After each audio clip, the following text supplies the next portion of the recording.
how to get Ashley Olsen effortless glowing skin and grungy eyes. Let's do it together.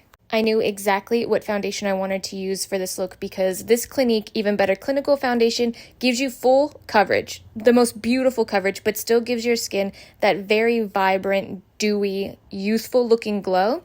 Then for all of my other base products, I'm only going to use cream because she has the most beautiful glow to her skin and it's just so effortless. So I place my cream bronzer all throughout my forehead into my hairline, on the top of my cheekbones, and on the top of my eyelids. Then I add a very bright, vibrant cream blush on the same areas because I want that natural sun-kissed flush. I want it to look like I've actually been in the sun, like this is a really, just a glowy, effortlessly tan moment. Then she has that beautiful natural arch in her eyebrow, so don't do too much to your brows. Leave your natural brow shape to just kind of complement this look. Starting as the base for my eyeshadow, I took MAC Swiss Chocolate Single Shadow and I placed that all over my lid, just to the crease. Of course, to make it super grungy, I lined underneath my lash line as well with the same exact shadow.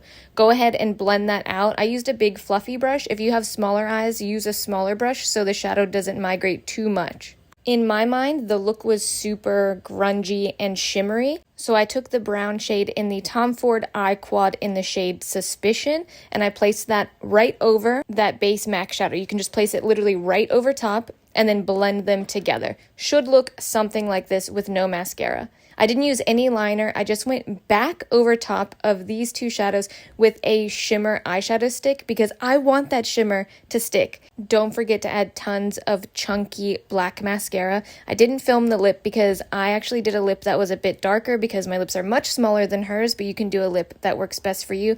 Then I took a shimmery powder blush just for a topper on those cheeks because I really want the cheeks to pop. I thought it was so beautiful in the original picture, like how vibrant her cheeks were. Then I took it upon myself to add a shimmery khaki green eyeliner on top, and that's it. So much easier than you think to apply. Any skin tone and any eye color can do this look. Just have fun and enjoy.